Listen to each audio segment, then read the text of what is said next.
Apportionment Module 1. It's no exaggeration to say that apportionment is a crucial element in spending federal dollars, and anyone working in a budget office in the federal government should have a clear understanding of it. So, the topic for this set of videos is apportionment. We'll attempt to cover it in a series of 3 modules. It's recommended that you look at the videos sequentially. Module 1 provides a definition of apportionment, explains why we have to apportion funds, and lays out the basic rules that have to be followed. Module 2 covers the apportionment form, the standard form 132. Module 3 covers the rest of the apportionment, that is, everything that supports the SF-132 in a complete apportionment package. We'll also discuss circumstances under which an apportionment is not necessary. So, let's get started. What's an apportionment? Well, first of all, GAO defines apportionment as the action by which OMB distributes amounts available for obligation in an appropriation or fund account. OMB, on the other hand, in Circular A11, defines the apportionment as a plan approved by OMB to use budgetary resources. These resources are apportioned by Treasury Appropriation Fund Symbol, or TAFs. It's interesting to note that GAO sees apportionment as an action, a verb, and OMB sees apportionment as a plan, a noun. It is, of course, both. So, why do we have to apportion? What are the rules?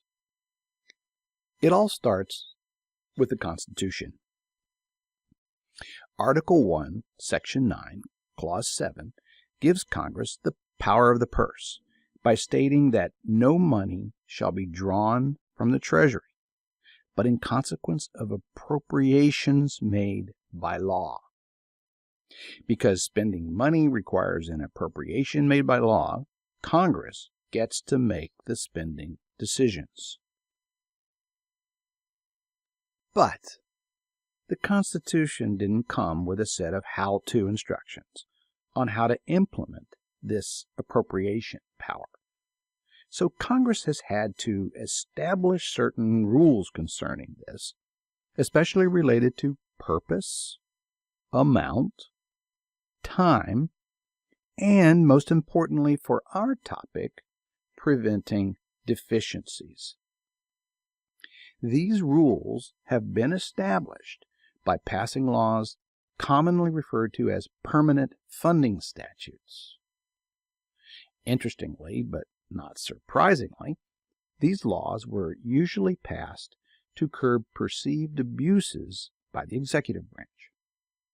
In fact, it's no exaggeration to say that much of federal fiscal law has arisen from the natural antithesis of the executive need for flexibility and the congressional need for control. For example, for 80 years, the executive branch habitually obligated funds in excess of appropriations. This, of course, irritated the legislative branch. But in 1870, there was a tipping point.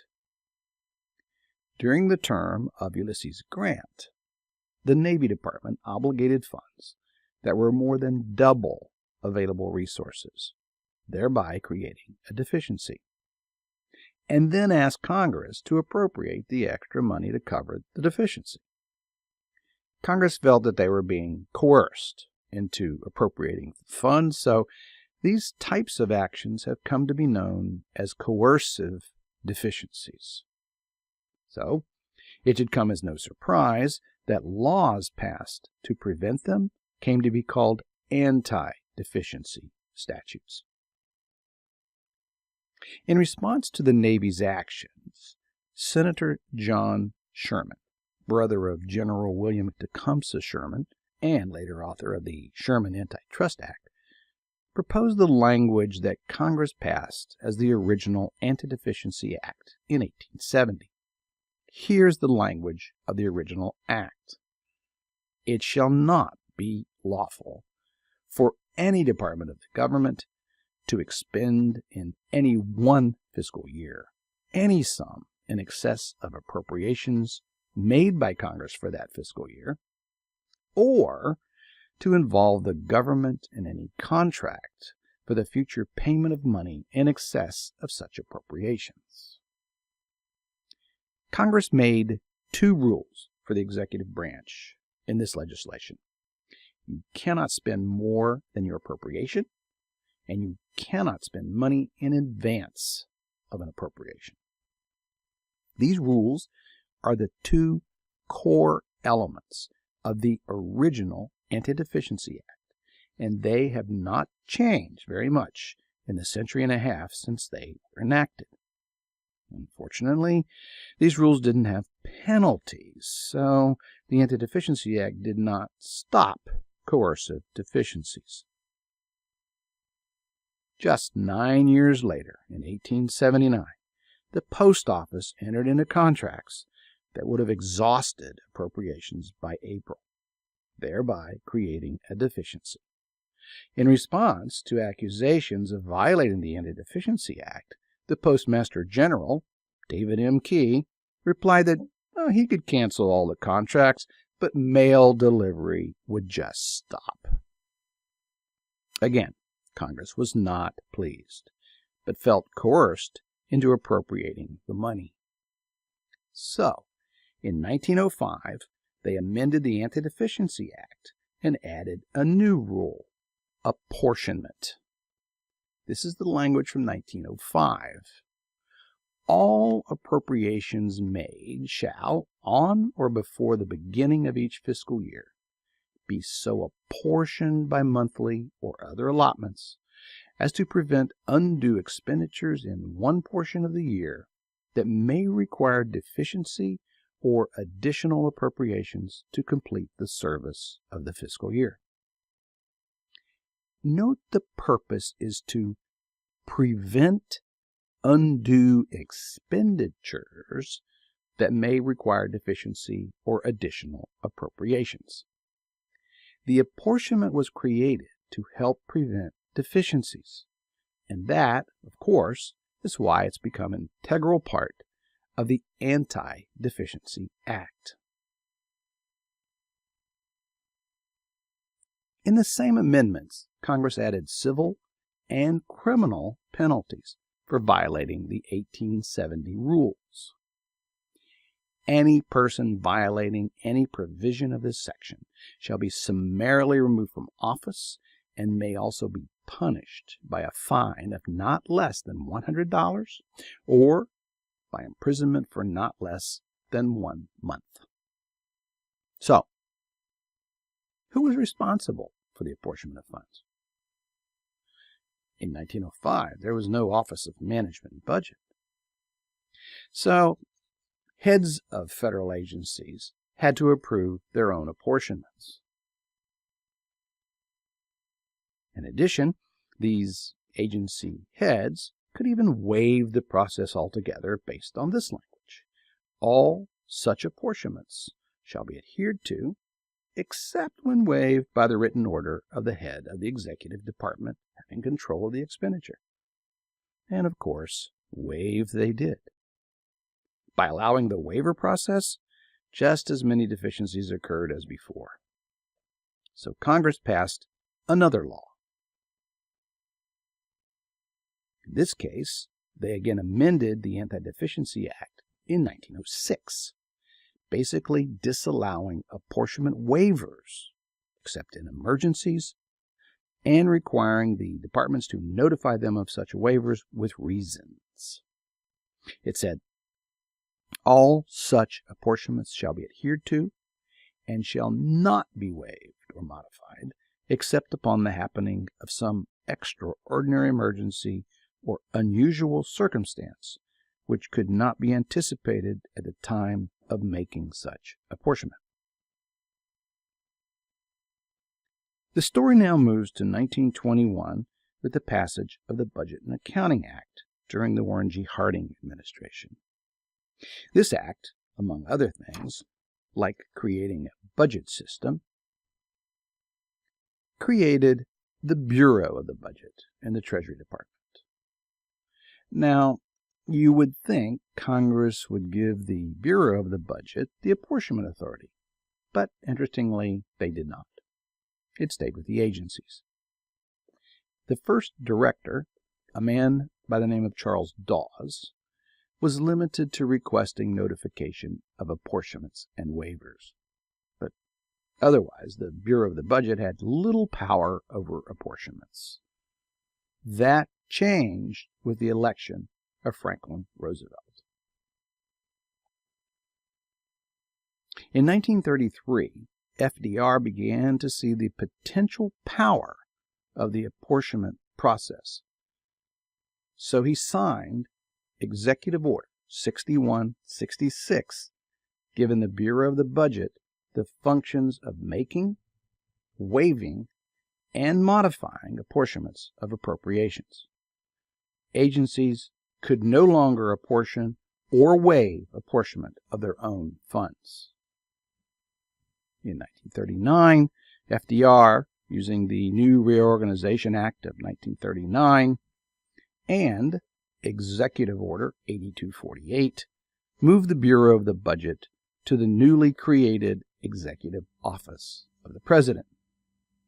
The purposes in his executive order were to supervise and control the administration of the budget and aid the President to bring about more efficient and economical conduct of government service. FDR was the first president to recognize and use the apportionment power. The next major event that affected the Anti-Deficiency Act and the apportionment process occurred in 1947 with yet another post office coercive deficiency. The post office had left themselves with only 1% of its annual funding allotted in the fourth quarter. This time, Congress reacted by amending the Anti-Deficiency Act in 1950 during Harry Truman's term to give the Bureau of the Budget statutory authority over apportionments. Any appropriation shall be apportioned in writing by the Director of the Bureau of the Budget, and by making exceeding an apportionment a violation of the Anti-Deficiency Act. No officer shall authorize or create an obligation in excess of an apportionment. In addition, the law also stipulates that exceeding an amount permitted by regulations, something we call an allotment, would also be a violation.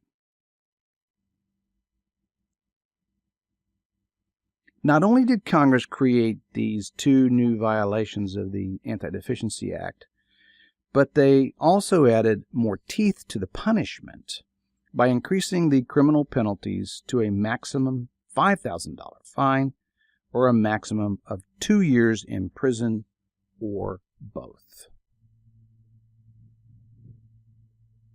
Congress also passed legislation in 1950 that required agencies to have systems of administrative control designed to restrict obligations to the amount of apportionments and enable agency heads to fix responsibility for the creation of any obligation in excess of an apportionment.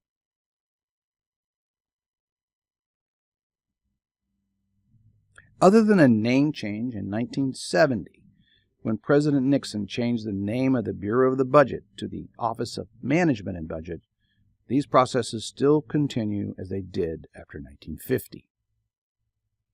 Let's summarize some of the important rules related to apportionment as they're codified today. We find the rules in Title 31 of the U.S. Code, called Money and Finance. In Subtitle 2, the budget process, in Chapters 13, Appropriations, and 15, Appropriation Accounting. We find our first rules in Chapter 13, Appropriations, Section 1341. This should look familiar. It's the codification of the original 1870 Anti-Deficiency Act. An officer or employee of the United States government may not make or authorize an expenditure or obligation exceeding an amount available in an appropriation or fund, or involve the government in a contract or obligation for the payment of money before an appropriation is made. We find the next rule in Chapter 15, Section 1512. This rule tells us funds must be apportioned.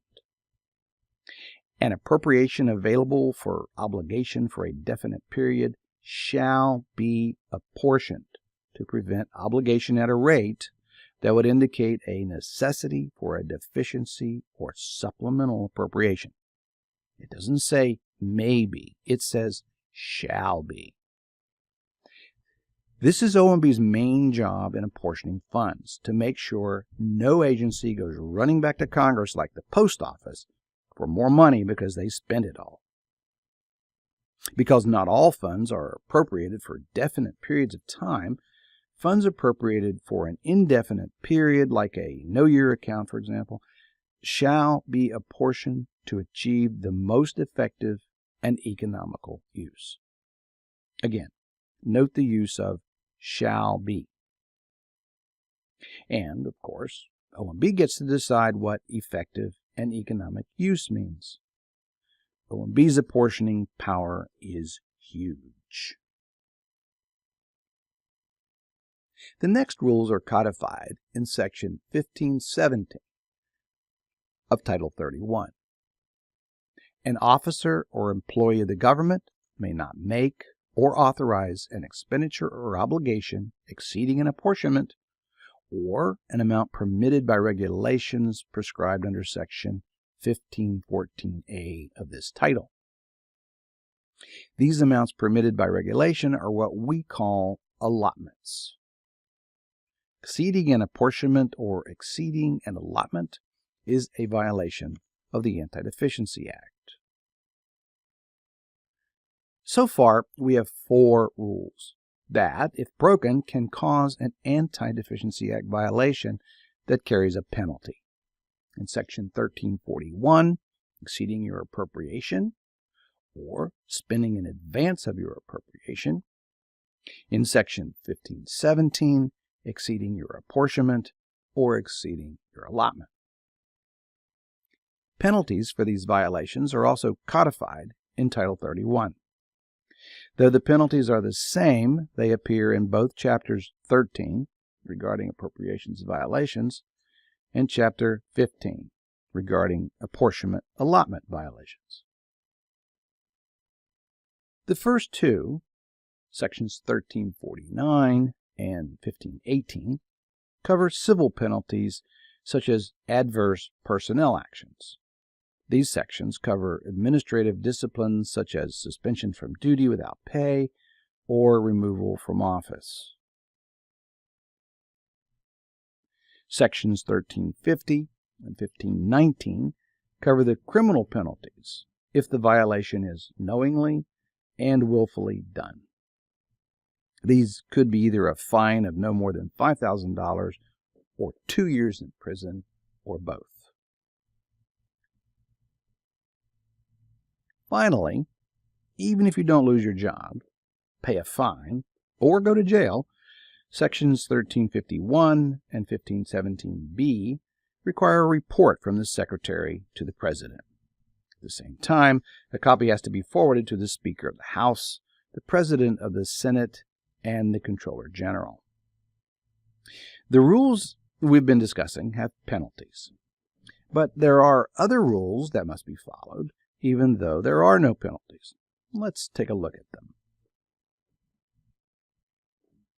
There's a rule in Section 1514 that requires administrative control of funds.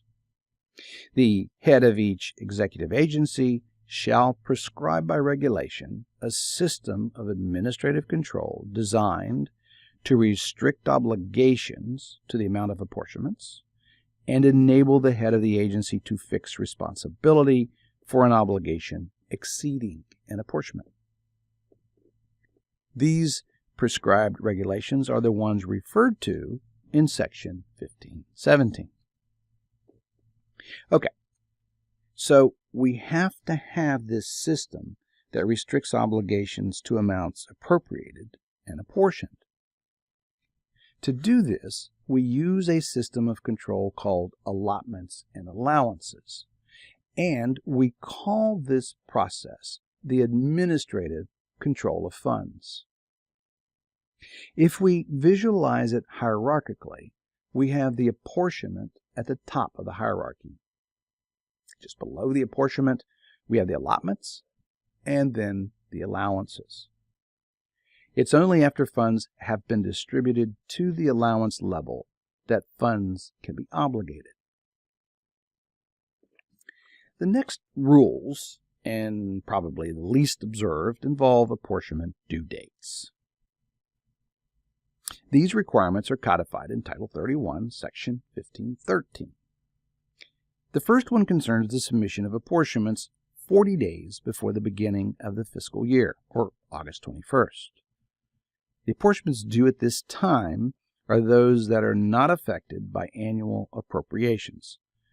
This would include no-year and multi-year funds with estimated carryover and permanently appropriated funds.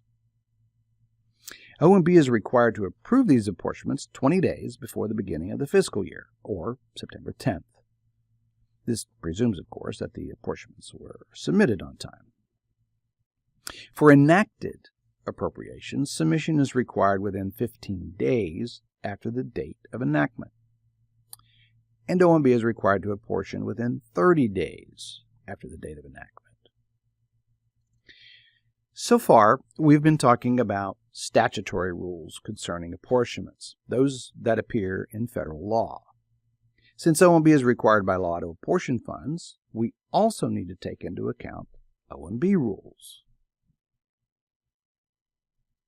Most OMB rules regarding apportionment can be found in Sections 120 and 123 in Part 4 of OMB Circular A11, Instructions on Budget Execution. I heartily suggest that you read this document thoroughly and keep a copy close at hand. I will be referring to this document throughout the rest of the videos, but I think it would be helpful to point out a few basic rules from Circular A11 up front. First of all, notwithstanding what I told you about statutory submission time requirements in 31 U.S.C. 1513, OMB Circular A11 reduces the submission time for enacted appropriations from the statutory requirement of 15 days to within 10 calendar days in Section 120.23. Since OMB is required to apportion within 30 days, this means instead of agencies having 15 days to prepare and submit and OMB having 15 days to approve, A11 requires agencies to submit them to OMB in 10 days, thereby giving OMB 20 days to review and approve. This is important. Keep in mind that apportionments last only for one fiscal year, regardless of availability. Section 120.57 makes it clear that even if budgetary resources remain available beyond the end of a fiscal year, you must submit a new apportionment request for the upcoming fiscal year. Another important point, Section 120.51 tells us that each new apportionment or reapportionment during a year supersedes the previous apportionment, if there is one.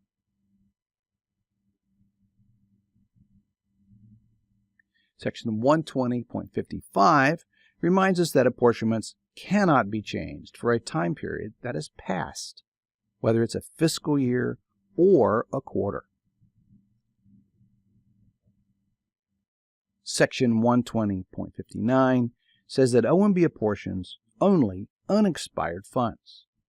We do not have to apportion expired funds since they're no longer available for new obligations. It's important to note, however, that the activity in the expired phase is governed by the last approved apportionment. These are just a few highlights. I very much recommend that you familiarize yourself with sections 120 and 123 in OMB Circular A11. This completes Module 1. In this module, we discuss some of the history of the apportionment, attempting to describe why we have this process. In addition, we've discussed some of the rules that have been established by the Congress in the Anti-Deficiency Act and by OMB in Circular A11. The most important things to take away from this module are: the apportionment process exists because Congress became fed up with coercive deficiencies. Congress amended the Anti-Deficiency Act between 1905 and 1950, adding rules about apportionment. The Bureau of the Budget, now OMB, was given the apportionment power and is therefore responsible for making sure agencies don't run out of money and coerce Congress into appropriating more. It's a criminal offense to willfully and knowingly overspend the appropriation, apportionment, or allotment.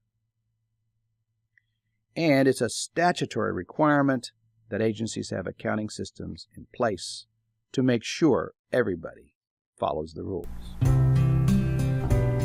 Thanks for listening. Check out Module 2